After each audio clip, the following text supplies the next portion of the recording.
We are the anchors of Queer News Tonight, and this evening we discuss the queer headlines. ArtsUnited presents R&B Meets Pop, then Opera. On February 23, 2024 at Sunshine Cathedral Center for Performing Arts. Many diverse local artists will perform. Bridget Ziegler, once a socialite among gay friends, becomes a conservative activist and supports anti-LGBTQ+ policies, disappointing her former pals. And Queer News Tonight's Al Ferguson says she loved RuPaul's Drag Race. Democrats win a special election in New York. George Santos' epic failure now comes to a close. Does the gay community cheer for this news? She's a drag queen. No, she's a bodybuilder. No, they are secretly twins. What's really going on for Bonnie Builder? Good evening. Welcome to Queer News Tonight. This is the world's first and only LGBTQ+ daily evening television news, broadcasting live and available on demand. Available on all smart televisions, including Roku, Apple TV, Android TV, Amazon Fire TV, Twitch, YouTube, and Facebook. It's time to queer up the news for Thursday, February 15, 2024. We are live and literally out of the closet and into the headlines. So many of your important stories we are going to tell this evening on Queer News Tonight.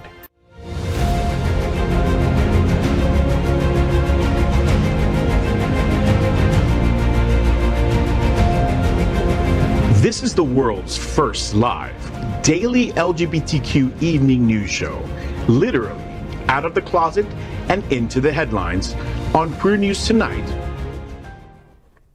I'm your anchor at Queer News Tonight, Glen Weinzimer. This evening, we bring you the news of and perspective representing the LGBTQ+ community from South Florida, America, and across our planet. This is the world's first and only unedited live LGBTQ+ evening news show. Whatever happens unique in LGBTQ+ news, you will see it and hear it. HOTspots magazine, happening out television network, is a nonprofit 501c3 media company in the same model of PBS and NPR, but designed for the LGBTQ+ community. Our mission? To support the 10 pillars of our LGBTQ+ community. We want to inform and educate the key issues of our Black community, Latino, lesbians and queer women, trans, students, youth, seniors, HIV/AIDS healthcare, business, social justice, and faith. Help us support our community. We are part of one of the largest LGBTQ+ media companies in America, HOTspots magazine and Happening Out television network. In 2024, our magazine is celebrating 40 years of the LGBTQ+ experience, and our television news, talk, and entertainment shows support our mission to educate the LGBTQ+ and broader community. Let's welcome anchor Tai Houser. He's a professor of English and Humanities at Broward College and teaches in the College of Business at Florida Atlantic University. He has served as a visiting professor at colleges in Bolivia, Brazil, China, India, and Spain, and provides an international viewpoint. Tai owns Linden Bridge, an educational experience company. Good evening, my friend Tai. Hi, Glenn. It's great to be here with you and this incredibly diverse panel. Oh, wow, look at us. Look how diverse Look at we us. are. It's shocking. Well, I look forward to good conversation with three amazing guys. Awesome. Next, let's welcome anchor Gregg Shapiro. Gregg's 9th book, Refrain in Light, was selected for the Poetry Mutual 10 Best Poetry Books of 2023. His entertainment coverage, including celebrity interviews, runs in a variety of print and online publications. Welcome, Gregg. Hello, everybody. What a fun party this is going to be. I'm so glad I wore this frock. It is a nice frock. I would have belted it, but that's just me. Okay, let's welcome Ryan Hurst. He is the Director of Individual Giving for the National LGBTQ Task Force, one of the world's largest and most important LGBTQ+ social justice organizations. The task force will present one of the world's best travel destination parties on Miami's South Beach, February 28th to March 5th. Welcome, Ryan. What's that all about? Thank you. Have you all got your tickets and passes yet for a winter party? I expected you to slip one to each one of us this evening. Well, I mean, first I need to see your outfits. I need to see your Speedos. I need to see... I'm out. No, absolutely. I need a moo-moo. I'm going to wear all white latex. Is that okay? Absolutely. I don't Our think they theme, make it that big. our theme is always be you. So be you, come in whatever you are comfortable with, be part of the party, celebrate queer joy, buy tickets and passes now at winterparty.com. Fantastic. Awesome. Thank you for filling us in on that breaking information. We are the reporters for Queer News Tonight, and this evening we begin with the queer headlines. The LGBTQ plus community in South Florida and across America is diverse. Our community across the world is vast, and here are the bullet points of the queer news for Thursday, February 15th, 2024. We begin with breaking news. David Archuleta's private Rock the Block youth event canceled after concerns for security. David Archuleta is performing Saturday, February 17th at Rock the Block, a street festival on Wilton Drive. While in South Florida, he has other private engagements planned. One of them was to support the Sun Serves youth program with a special visit. It has been canceled.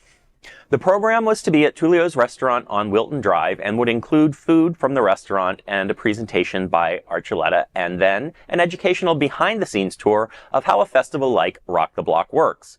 The plans unraveled over Archuleta's team members' concerns for security and safety after the event went public.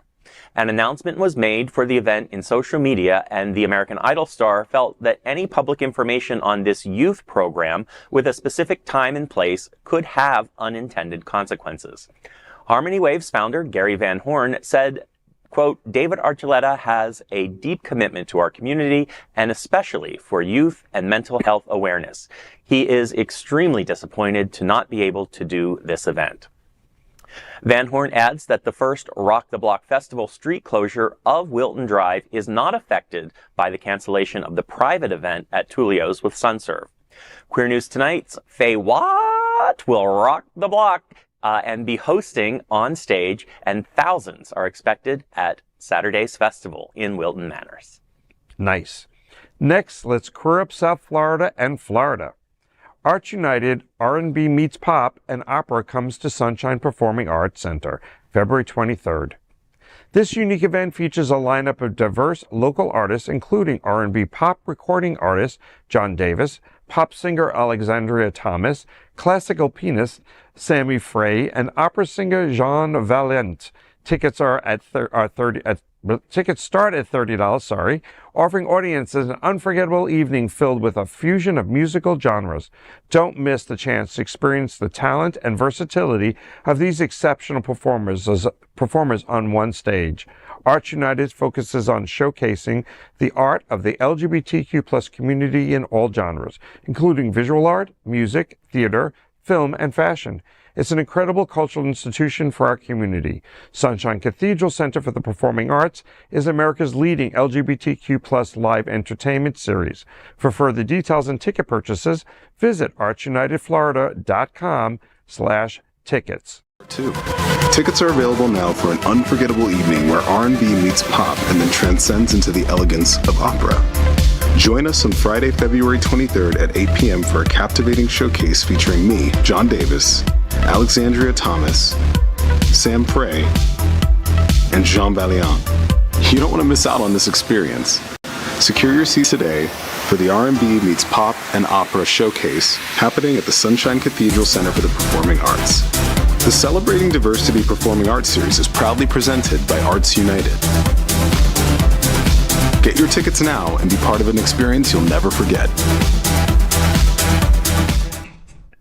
This is great. I love that ArtsUnited has come from basically being a small group that just showcase artwork around the drive to actually now including visual arts and all of that go along with it. We have them at a restaurant when we first opened it, Boner Italian, 7 years ago. We partnered with ArtsUnited to be able to showcase mostly LGBTQ artists on a monthly basis, and it's been successful, and it's been a lot of fun to see the diversity, different types of artists and what their medians are.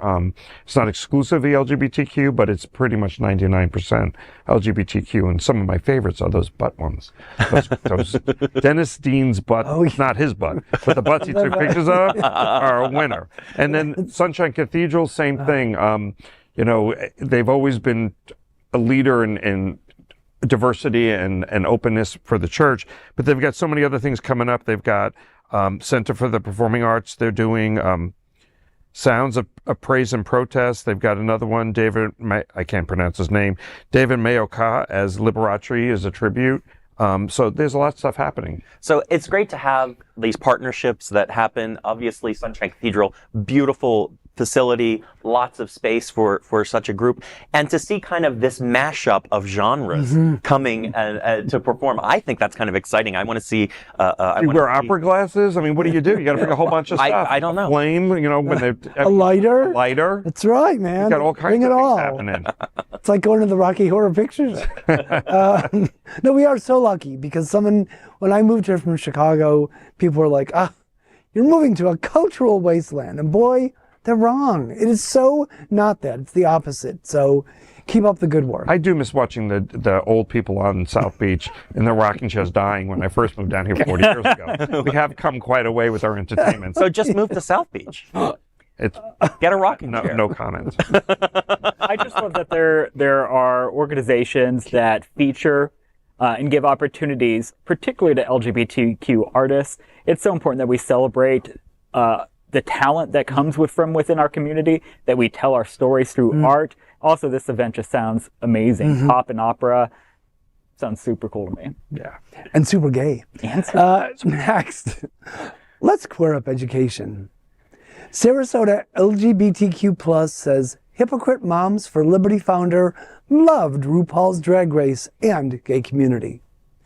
Bridget Ziegler, co-founder of Moms for Liberty, has undergone a notable transformation from her days as a socialite, partying with a circle of gay friends and a lover of RuPaul's Drag Race, to becoming a conservative education activist championing anti-LGBTQ+ policies. Nishit Patel, one of Ziegler's former pals from her queer circle, recalls fond memories of their time together in Sarasota, but notes a shift in her political stance over the years. Zara Berry, a lesbian author, podcaster, and life coach, is another former acquaintance who has expressed disappointment at seeing Ziegler become associated with anti-LGBTQ+ legislation such as the Don't Say Gay bill. Berry remembers Ziegler as warm and accepting. Berry mentions that Ziegler was very well aware of her being a lesbian and was never uncomfortable around her girlfriend. Gabrielle Harris, another friend, recalls a time when Ziegler was not politically inclined. Ziegler's marriage to Kristen Ziegler and subsequent appointment to the Sarasota School Board marked a turning point in her public profile, with her support for anti-LGBTQ+ policies drawing criticism from former associates. Prominent media personality Al Ferguson reflects on Ziegler's past as an ally to the LGBTQ+ community, juxtaposing it with her current role in conservative activism. Ferguson, who lives in Sarasota, said, I was introduced to her in Sarasota several times. At a restaurant LGBTQ+ themed party, we were introduced at the height of my work on RuPaul's Drag Race. She told me she loved the show and was a fan, end quote. Today, a decade later, the words and actions coming from Moms for Liberty and Bridget Ziegler are very different. But it is clear that the founding author of Florida's Don't Say Gay law didn't always say don't. Hey, Breezy, as a journalist, I've been fortunate to have a number of folks feel comfortable enough to come out to me during interviews. Just Google my name plus Carly Simon, then call me. So this woman is incredible, right? First of all, so we have this backstory now coming out about her, but we also have the fact that she and her husband essentially do threesomes where the husband is now suspected or has been accused of sexual assault during it. Their female partner. Yeah, she's been taken to task for her lack of knowing anything about education while she serves on the school board. I mean, the mountain of hypocrisy that is the DeSantis camp in Florida is absolutely incredible. I don't know what else has to happen for people to wake up and see what's really going on here. Yeah, for me, I don't care anything about what her and Kristen Ziegler do in their privacy of their bedroom. Just like I don't want any of them to care about what I do in the privacy of my bedroom. Right. What really bothers me, what gets to me, is exactly what you said, which is the hypocrisy of it all. The hypocrisy that causes harm to people, particularly members of the LGBTQ community, which we now know was at one time welcoming of her. We made her feel welcome in our space. We made her feel love. We gave her kindness. And to turn that around and to not only express your own personal views of, anti-LGBT opinions, but then to put that into legislation and into a way that harms children of all people, that is what I find unacceptable. And that's exactly what she's doing, because she has been part of our community, and in many ways is still part of it with her husband. If they're adding an extra same-sex partner for one of them into it, so the hypocrisy is outrageous. And here she is speaking on behalf of DeSantis in many ways, putting across the Don't Say Gay bill, all things that are basically the complete opposite of what she's doing on a daily basis. So it is hypocrisy at the greatest order. So, and there was a time when people would resign from public life over this kind of stuff. Democrats still do. Yeah, well, yeah, that's true. Yeah, that's true. But instead, for some reason, they feel more emboldened to move forward, and I just don't understand how we've gotten to this point. I don't know. No apologies is basically how they feel. That's their policy. Yeah. Okay. Well, I'm going to move us on, and we're now going to queer up politics. George Santos' congressional seat goes to a Democrat. Is this a hint to predict the November election? In a significant win for the Democrats, Tom Suozzi cinched victory in a special election for a U.S. House seat in New York. The margin was significant as Suozzi won 54% of the vote. The victory in the politically mixed suburb district is seen as a boost for the Democratic Party, especially with the upcoming fiercely contested presidential election in November. His win over the Republican candidate fills the seat left vacant after Santos left, who is also an out gay Republican and was expelled from Congress. Returning to Washington after representing the district for 3 terms previously, Suozzi's victory narrows the Republican majority in the House and underscores Democratic strength in suburban communities. The outcome resonated with Julie Chavez Rodriguez, the Biden-Harris 2024 campaign manager, who emphasized the rejection of Trump's agenda by voters. She said, quote, "Donald Trump lost again tonight," end quote. And this highlights the voters' response to the Republican Party's alignment with Trump's policies. Former South Carolina governor and Trump's primary challenger, Nikki Haley, echoed a similar sentiment, attributing the loss to the enduring influence of Trump. Haley said, quote, "Despite the enormous and obvious failings of Joe Biden, we just lost another winnable Republican House seat because voters overwhelmingly reject Donald Trump," end quote. The victory signals a potential shift in the political landscape ahead of the November elections, and is it possible that it might underscore the probable winning of Biden for the second term?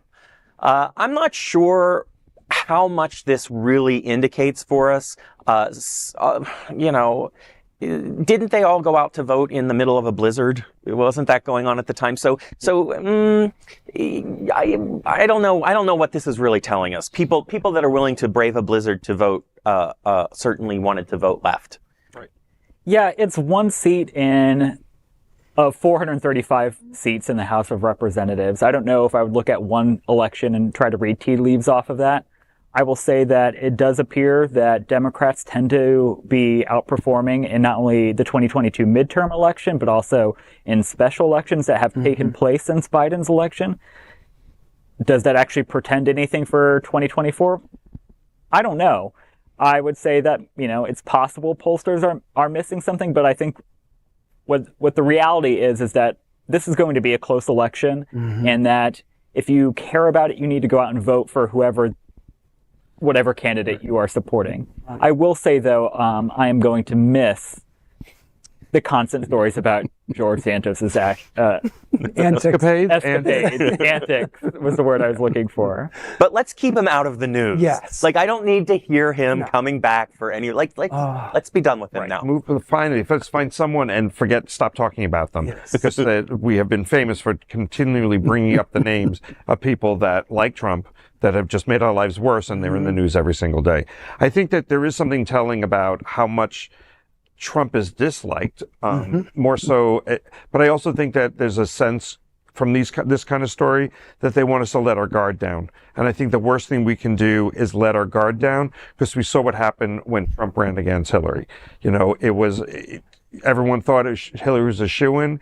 Most people feel right now, with all the news that's coming out, with DeSantis no longer being there, with Haley sort of stepping up to the plate and spreading other false narratives, if you will, that, that'll make us complacent, and then maybe our folks won't go out and vote. And it is so important in this next election. And I know we hear this all the time. This election is the most important election of your lifetime. But in this case, it really is, because democracy sits on the edge right now. And we all know that, or at least I believe that Trump comes back in, our democracy as we know it will not exist. And everything he's doing right now with all these lawsuits to just kind of push them down so that they don't happen before the election, so that after the election, he can eliminate all of his enemies. He said it out loud. Right. And then where are we left? Because the courts won't matter. He can assassinate whoever he wants because he believes that he should have complete immunity. It's just a scary time. So yes, and we have to remain vigilant. And of course, in true misogynistic temper tantrum style, it didn't take Trump long to lash out at loser Republican Mazie Pilip, calling her, quote, a very foolish woman, end quote. She should clap back. Maybe call him a big, orange, dirty adult diaper baby. Oh, wait, I just did. Again. Well, Glenn, I think you bring up two really good points. The first being that... That's why I'm here. Yeah, it is. The first being that Hillary Clinton lost to Donald Trump. And if you looked at the polls in that election, she was leading him by 5 to 6 points in the lead up to Election Day, and still lost the electoral vote. She won the popular vote, but she still lost the electoral vote. Joe Biden, on the other hand, is either narrowly leading, tied, or trailing Donald Trump in every poll leading up to this election right now. And we still have a long way to go, so anything can change. But if you're a Biden supporter, if you are anti-Trump in any way, there should be nothing about anything that's happening that makes you comfortable and makes you think, I don't need to turn out in this election. And Ryan, before you move on, we saw when Hillary was a shoo-in that all of a sudden a Comey shows up from the FBI and keeps throwing, no, she's not guilty. There's nothing more to talk about. And then a week before the election, suddenly we need to reinvestigate it. And was that enough to throw the election? It was so damn close. Who knows? And we're seeing these same kind of stories now coming out about Biden and Hunter Biden and, opening investigations. And then, what happened last week when the report came out that Biden was clear, but he's like an old curmudgeon who deserves to not be treated well, which is sort of what they did to Hillary. So they left a question open for everyone, and history repeats itself. So, if we're not vigilant, who knows what's going to happen? Well, it worked one time, it could work again. Absolutely. All right, now, next, let's queer up HOTspots magazine. Drag queen bodybuilder on the new cover of HOTspots magazine honoring Queer Black History Month. You are looking at the new cover of this week's HOTspots magazine. The cover is unusual. You might wonder, are they twins? Well, no, it's the same person. That is drag queen Bonnie Builder, who is also a South Florida performer and bodybuilder and fitness trainer. She's on the fast track to become a contestant on RuPaul's Drag Race, and Bonnie helps launch the 40th anniversary of the magazine as it celebrates Queer Black History Month. The largest LGBTQ+ magazine in Florida is part of the HOTspots Happening Out nonprofit LGBTQ media group and is full of incredible features, including a story about the Green Book. The historic publication started as the Negro Motorist Green Book, and now a modern version of the Black Travel Guide. You will meet some of LGBTQ+ South Florida's most interesting Black community members, including Jasmine McKenzie, J.T. Tucker, Carvel Estriplet, Kedna Ashley, couple G. Wright and Nick Harris, Tatiana Williams, Clifton S. Fair, Terry Dyer, Lorenzo Robinson, and Ronald Perez. See the interesting images of Black Love Nubian Kings, including Chaz, Jay, Sam, and Terry. It's time for Harmony Wave's Rock the Block on February 17th. And read all about it with an exclusive interview with American Idol and Wilton Drive star David Archuleta. An interesting feature is what February means in LGBTQ+ history. A major new show comes to the Kravis, and biomusical of LGBTQ plus icon Alanis Morissette called Jagged Little Pill. It may catch you by surprise as HOTspots tells you about Monster Jam, the famous Monster Cars live-action show coming February 24th and 25th. Learn about the South Florida Pride Youth Band season 13th concert February 26th and one of the world's largest medieval festivals as the Florida Renaissance Festival comes to South Florida through March 24th. HOTspots explores one of the big social justice events of the year at Stonewall Museum's Gala, Standing on the Shoulders of Heroes. The gala is February 24th. Awards are presented to Diana Nyad, the HBO program The Stroll.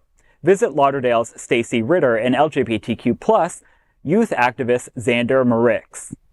Learn all about 2 big shows coming to the Broward Center, including Tony and Tina's Wedding, February 25th, and Lin-Manuel Miranda's pals from Hamilton, Manny Gonzalez and Javier Munoz, will perform together in a new show called Top of the World at the Parker on February 17th. And as always, HOTspots magazine is going to help you with all the choices of what to do this busy weekend and week throughout LGBTQ South Florida. The new issue is on stands today. Pick it up. I don't know if you need to read it because I think I just did, but there are some great pictures, and it's going to be a good reminder of everything that is coming out and happening this week and this weekend. And of course, more details. But I usually don't go to West Palm, just like I don't go to Miami. But I would go to the Kravitz to see the Alanis Morissette show. Sure. Oh my God! I think that's going to be good, and it's a beautiful facility. But do you go to the Renaissance Festival? You ever been to? Yeah, I went last year. I don't. I mean, it's kind of 15 years. The costumes are nice. I'm a little scared of the people with the turkey legs. You know, I walk around eating the You can gigantic. see that turkey legs. in Orlando at like Disney and stuff. I would like to see You haven't reached jousting. into a bowl of brine No. and pulled out a pickle? No. I mean, there's enough to choose from Yes. between Black History Month, which I'm really interested in the Green Book. I think that was fascinating history that's there, and some great people being recognized. Carvel, as we all know her, she has her own bicycle store, Carvel Bikes in town. She's an amazing Black trans woman that does a lot for our community. Lorenzo Robertson's been around forever, and he runs the Ujimani, I think is how you pronounce it, men's collective. Another great guy and great leader in our community. And then you got Stonewall, which of course is keeps our history alive, and so they've got their gala coming up. And unfortunately, I'm out of town. I would have liked to have gone to that one. And some of us have even sat at the same table as Bonnie Builder. Yeah. Bonnie that's Builder's right. been here. That's right. We've actually shared space. Yes, I've been on the show with her. Yeah, and then medieval times. I mean, this is a gay dream to be able to have costumes for every different event. Tony and Tina's wedding, there's an outfit for that. Medieval times, you get to get dressed up again. I mean, I think it's like a plethora of like this. You can do your whole year's album and choose what you want next year for your Christmas card just on this month. In 1 month, yeah. All right. Next, we're proud of our special partnership with Sunshine Cathedral, the world's largest queer church here in Fort Lauderdale. Supporting that partnership, we're broadcasting from our permanent set here at Sunshine Cathedral at the Happening Out television studios. We broadcast Sunshine Cathedral's Sunday International Service at 10:30 a.m.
We finish tonight's Queer News headlines with a segment we call LGBTQ plus 1 Minute News.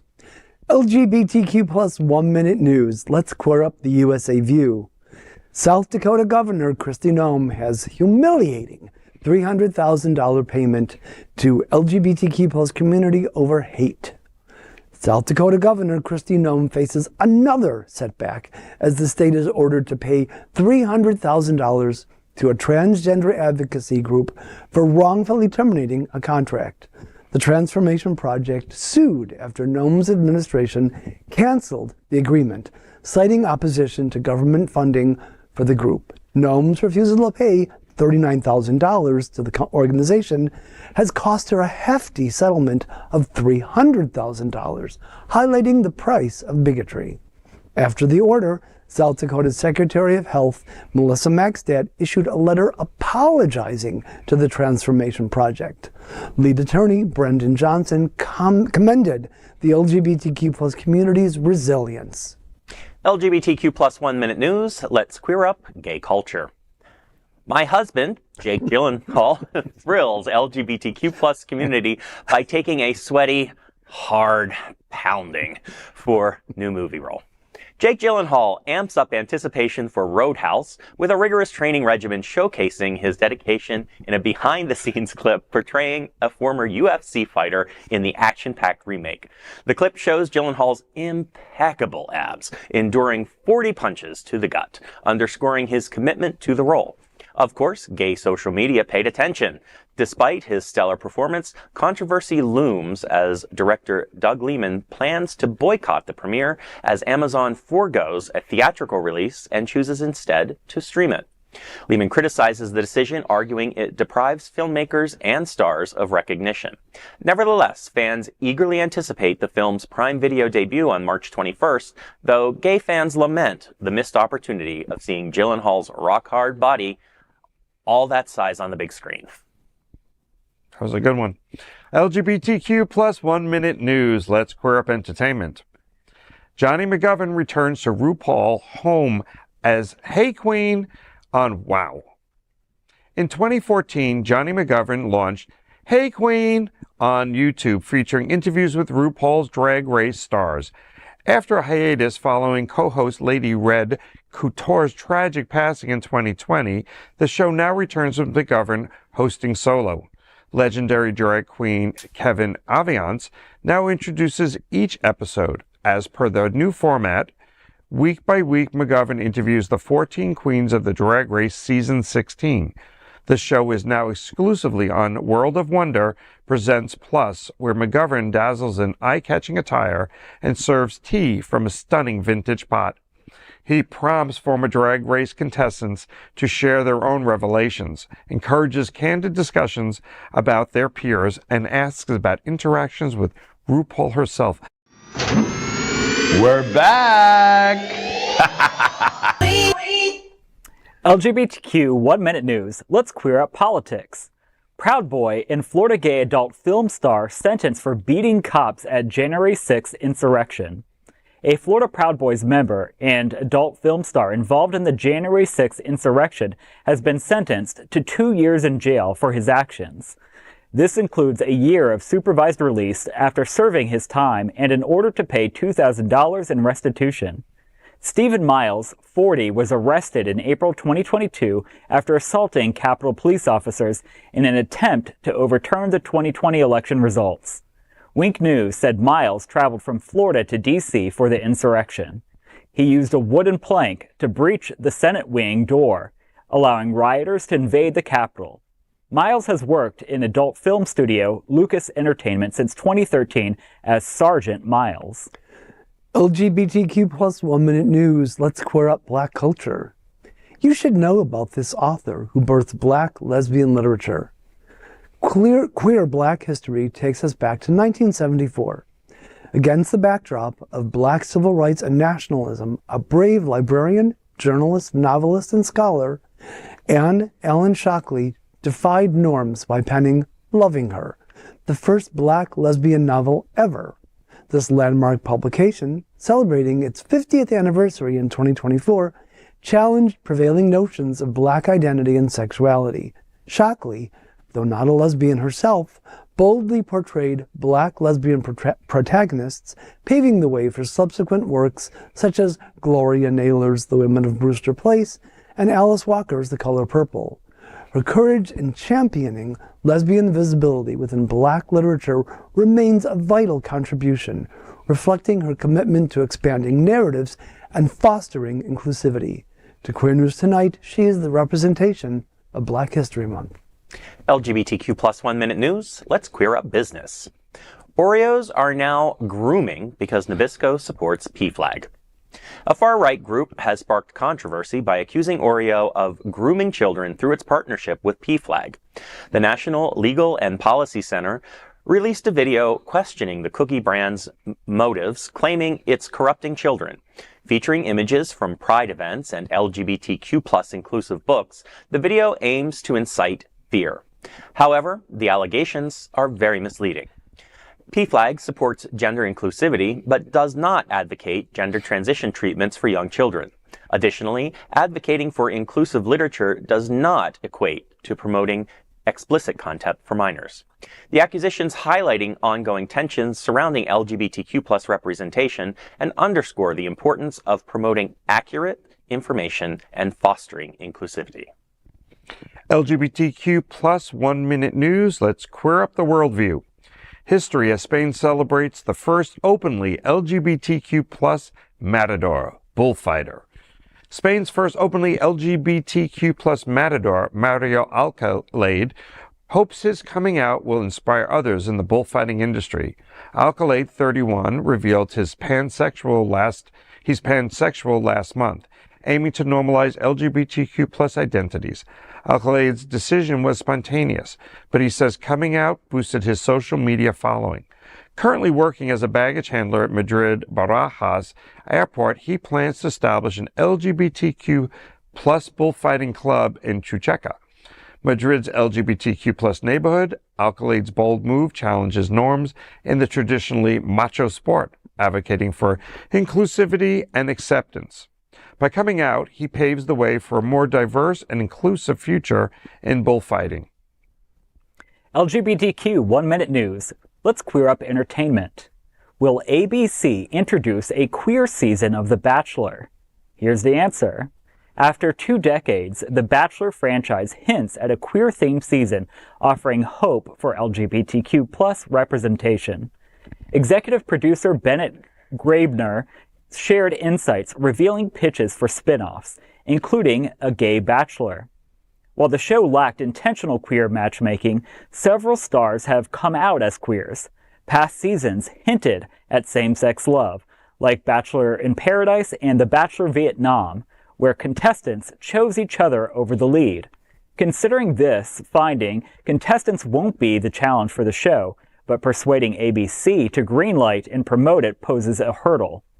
Fans eagerly await a season as The Bachelor aims to diversify reality TV. LGBTQ plus 1 minute news. Let's queer up gay culture. In Pride Memoriam, founder of NYC's iconic Continental Baths, Stephen Ostro, dead at 91. Stephen Ostro, creator of the Continental Baths, where stars such as Bette Midler and Barry Manilow rose to fame, has passed away at 91. Born in Brooklyn on September 16, 1932, Ostro revolutionized NYC's gay scene in 1968 by opening the Continental Baths. Dissatisfied with existing clubs, he created this vibrant space for performers and patrons. From Melissa Manchester to Nell Carter, many stars kick-started their careers here. Ostro's legacy extends beyond entertainment. He transformed a seedy culture into a platform for talent. His vision shaped the careers of numerous artists, leaving an indelible mark on LGBTQ plus history. Rest in peace, Stephen Ostro. LGBTQ plus 1 minute news. Let's queer up entertainment. Billy D. Williams says Marlon Brando tried to hook up. In his new memoir, Hollywood icon Billy D. Williams reveals a surprising encounter with legend Marlon Brando. Williams recalls a star-studded party at Brando's home where the Godfather actor made a romantic advance toward him. Politely declining, Williams said, "I'm not into guys." Known for his role in The Empire Strikes Back and Lady Sings the Blues, Williams shares his adventures in What Have We Here? Portraits of a Life. With a career full of intriguing experiences, Williams' memoir sheds light on his experience in Tinseltown. Marlon Brando was a well-known member of the LGBTQ+ Hollywood community. That is today's news for the LGBTQ+ community on the world's first and only daily LGBTQ+ evening news show. If our community is important to you, share this news with your friends and family. Are you, like most of America, part of our very large television audience watching this live LGBTQ+ news broadcast right now on Roku, Apple TV, Android TV, and Amazon Fire TV?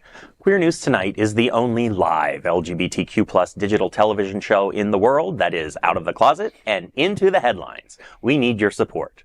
If our community is to grow, we must tell our stories and bring them to the attention of the broader world.